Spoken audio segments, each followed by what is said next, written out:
tous, aujourd'hui on se retrouve pour parler plantes et plus précisément de l'orchidée Phalaenopsis. Pourquoi? Parce que vous nous posez très régulièrement, je dirais peut-être pas tous les jours, mais presque, des questions sur son entretien. Comment l'arroser? Où la mettre? Comment faire pour qu'elle refleurisse? Je vais essayer de répondre à un maximum de questions. C'est parti, on y va!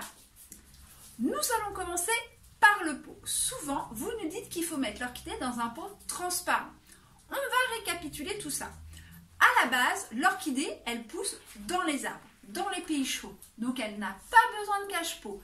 Elle s'agrippe avec ses racines sur les arbres et sur les branches et elle vit comme ça parmi la nature.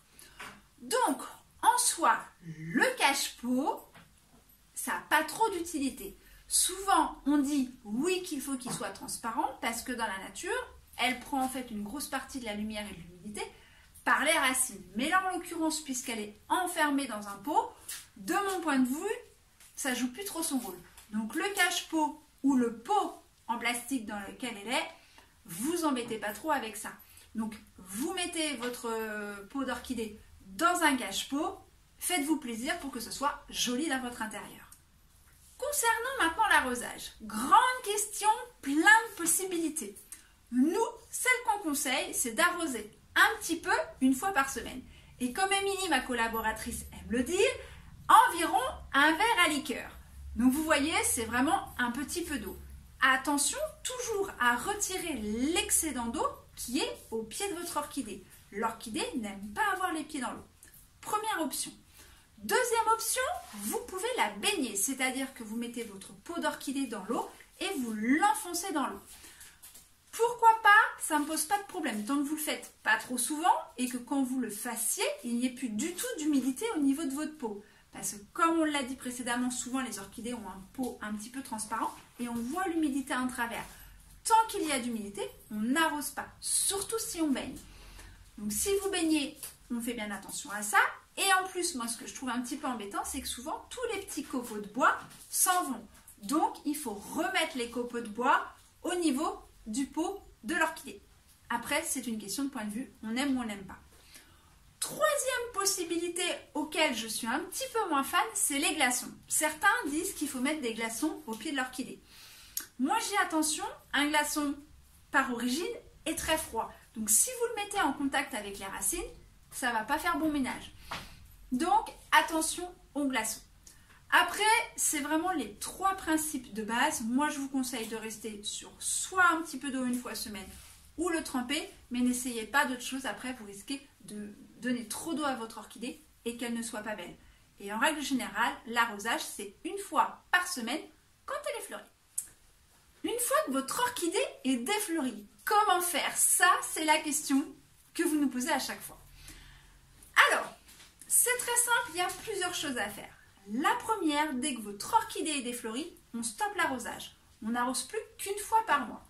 Pourquoi? Dans son pays d'origine, l'orchidée, en fait, refleurit quand elle a peur de mourir. Elle veut se reproduire, donc elle fleurit. Donc dites-vous que pour qu'elle refleurisse, il faut la faire souffrir. Donc on diminue l'arrosage une fois par mois. Si vous avez la possibilité de la mettre dehors, vous la sortez dès qu'il fait beau. Nuit et jour, vous pouvez la mettre dehors. Attention aux températures. Il faut vraiment qu'il fasse très beau. Et là, vous la mettez à l'abri d'un arbre. Et vous arrosez une fois par mois. Un petit coup dessus et c'est tout. Dès qu'il commencera à faire plus froid, pensez bien à la rentrée par contre, sinon elle ne va pas aimer. Ensuite, on va parler un petit peu de la coupe. Parce que quand une orchidée est défleurie, il faut la couper. Alors là, je vais m'approcher un petit peu plus de vous pour vous faire voir de plus près. Concernant la coupe de l'orchidée, alors il y a plusieurs choses à savoir. Je vais vous donner moi ma technique, celle que j'utilise au quotidien, ou celle que vous pouvez faire. Moi, celle que j'utilise, et je pars du principe qu'en fait il faut respecter le végétal comme il est dans la nature. Donc pour ma part, je ne coupe pas les tiges quand mon orchidée sèche. Je m'explique. Votre orchidée va sécher d'abord au niveau de ses fleurs. Les fleurs vont tomber, donc vous allez avoir plus qu'une tige.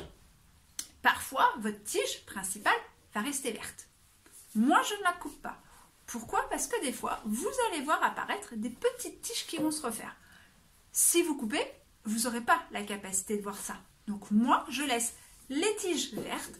Tant qu'elles sont vertes, je les laisse. Le jour où par contre, elles sèchent, je vais couper. Et là, la technique est la suivante. Je vous montre d'un petit peu plus près. L'orchidée a des yeux. Les yeux, ce sont ces petits renflements que vous voyez au niveau de la tige. On commence du bas et on en compte 2. Premier, je monte, deuxième. Je vais couper au-dessus du deuxième nœud.